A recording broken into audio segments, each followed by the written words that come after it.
Well, good evening and welcome to the Leadership Boost podcast. It's great to be with you again. We are live and we are on the podcast episode. So wherever you are signing in or listening in from wherever you are in the world, and whatever your role is, whatever your function is, whatever you're doing as a person to influence, impact the world around you, then you're in the right place.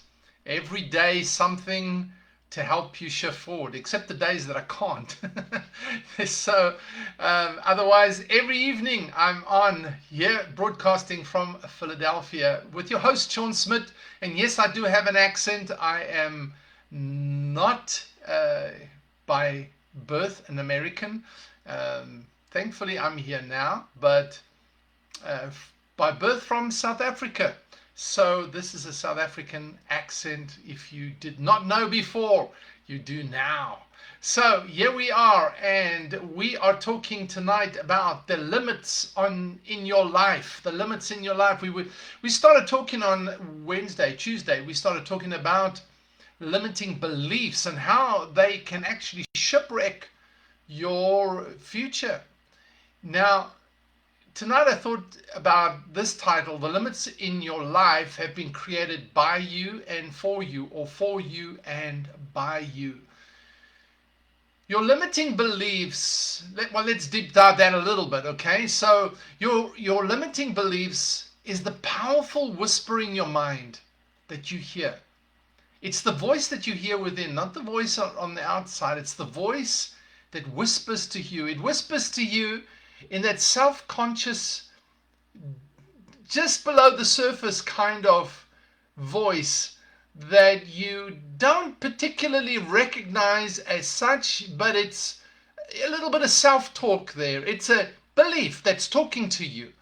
It's a reality, a truth that you've embraced that's now talking to you and telling you that you can't, or telling you that you won't, or telling you that you've got to be popular, or it's telling you that you don't trust anybody.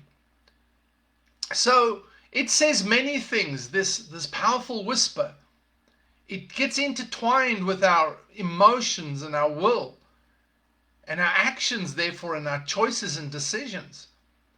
It begins to impact all those areas without us even realizing it.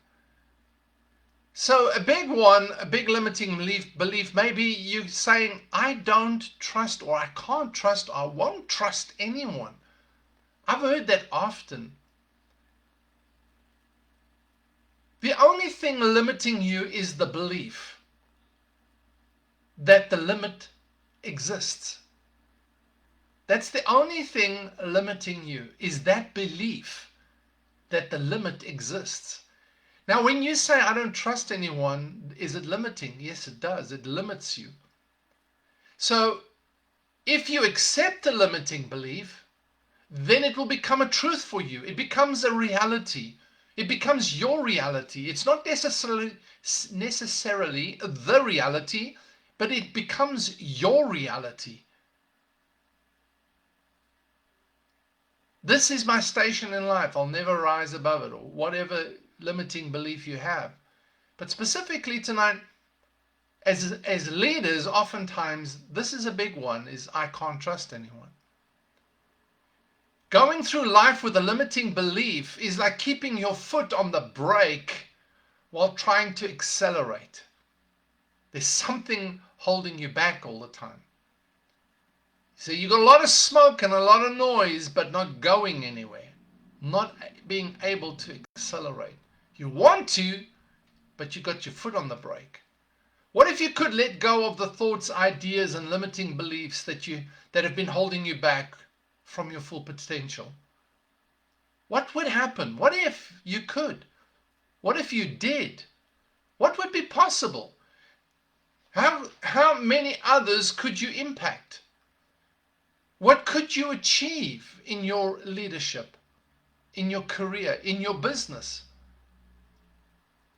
If you can't trust anyone, there's limits on what you can accomplish with others. And we realize that leadership is all about journeying with others. You can't do anything as a leader if you're not doing it with others. Leadership, by its very essence, means that it starts within. You lead you, but then it impacts others. It has to impact others.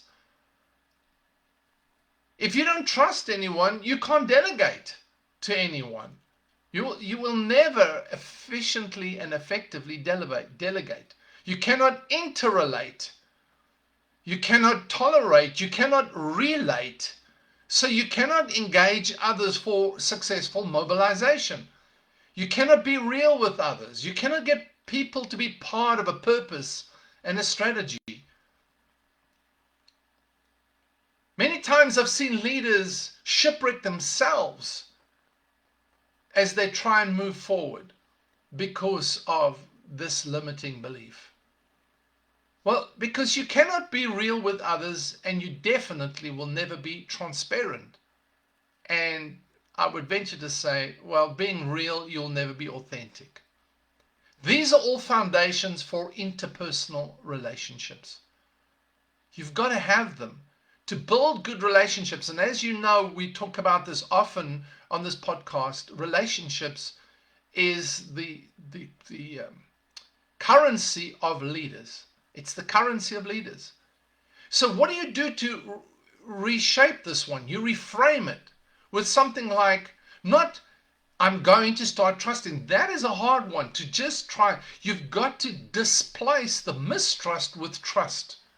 You've got to start building the trust, helping others and helping yourself to connect in that trust relationship. And we've spoken about trust in previous episodes. So you reframe it with something like a little step. What am I going to do to build better relationships with those around me today? What am I going to do? Take an action. I'm going to just reach out. But you know, if you say reach out, it's too broad. You've got to take like an action step. I'm going to meet with, one person a day for coffee, or I'm going to spend my lunchtime with them. And being virtual, you may just say, hey, can we jump on a Zoom call and just talk about, listen to their life, listen to their journey, be interested in them, not just their job, not just their function, be interested in them. And remember, engage up, engage down, and engage across.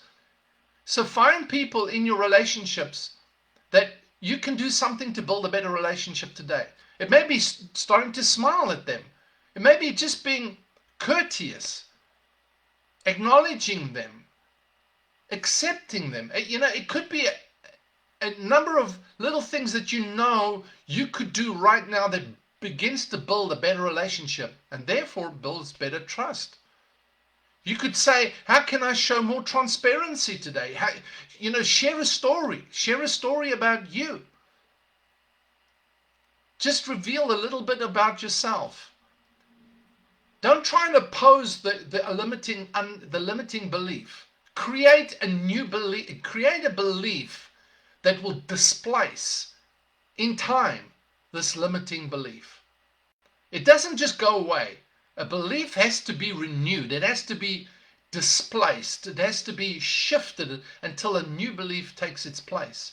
Beliefs have the power, somebody said, to create and the power to destroy. Human beings have the awesome ability to take any experience of their lives and create a meaning that disempowers them, or one that can literally save their lives. There was a leader, Jesus, that walked on the earth. Greatest leader ever walked on the earth. He said this, according to your faith, be it unto you. According to your belief, because that's what faith is. According to what you believe, be it unto you. When his team asked him, if you can do anything, do something, he said, if you can, he said, everything is possible for one who believes. It's what is possible because of what you're believing. If you have a limiting belief, then that's exactly what you have.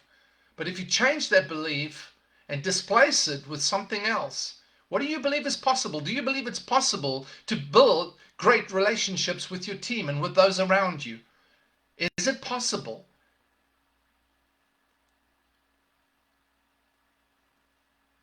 Orrin Woodward said this: since a leader cannot rise above his or her thinking, they must assault their limiting beliefs daily through reading, listening, and associating.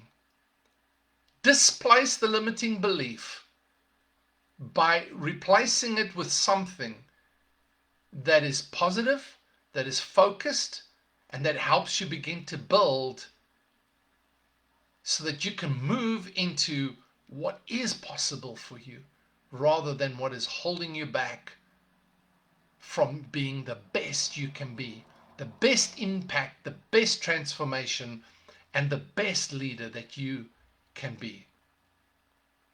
That's what I want to share with you. Thank you for being with me again tonight. This is Sean saying over and out.